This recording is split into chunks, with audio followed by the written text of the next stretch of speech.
ఇది క్రిస్టియన్ సాంప్రదాయంలో కరుణాకరి డాటర్ మెదక్ లో పెళ్లి చేసుకోవడం, మెదక్ చర్చిలో తప్పులేదు. మీరు అలాంటి వాళ్ళని టీటీడీ బోర్డు చైర్మన్ వేస్తే న్యాయం జరుగుతుందని అడుగుతాను.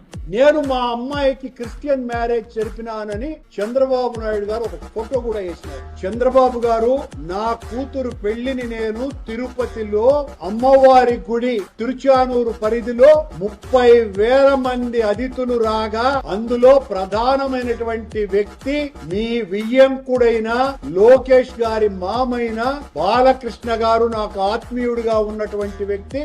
ఆయన వచ్చి నా కూతురు పెళ్లికి అక్షింతలు వేసినారు. అలాగే మీ తమ్ముడు, నా స్నేహితుడు నారా రామ్మూర్తి నాయుడు కూడా ఆ పెళ్లికి వచ్చినారు. ఆ పెళ్లికి ఆనాడున్నటువంటి దాదాపు 13 మంది హైకోర్టు న్యాయమూర్తులు వచ్చినారు.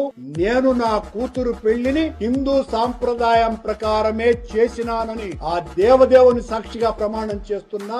నా వియ్యంకులు చేసినటువంటి పెళ్లికి నేను నా కూతురు తండ్రిగా హాజరైనాను. ఇక్కడేం దాచుకొని నేను మీలాగా అబద్ధాలు చెప్పేటువంటి మనిషిని కాదు. మీరు శాసనసభలో ఆ ఫోటో వేసి నన్ను క్రిస్టియన్ గా మీరు చూపిస్తే, చంద్రబాబు గారు ఇదిగో మీరు బైబిల్ పట్టుకొని మీరు బైబిల్ పట్టుకున్నారు కాబట్టి నేను క్రిస్టియన్ అంటే నన్ను క్రిస్టియన్ అంటున్నారు కదా. మీరు అసలు హిందువే కాదు, ముస్లిం అంటే ఎట్లా ఉంటుంది?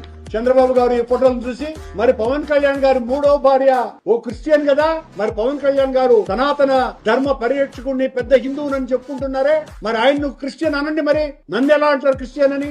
ఈయన మరి లోకేష్ ముసల్మానా? లోకేషా సలాం బాయా? అసలాం బాయా ఆయన. మరి లోకేష్ గారు క్రిస్టియన్ యువతులతో తిరుగుతున్నటువంటి ఈ ఫోటోని ఏమనాలా? క్రిస్టియన్ అని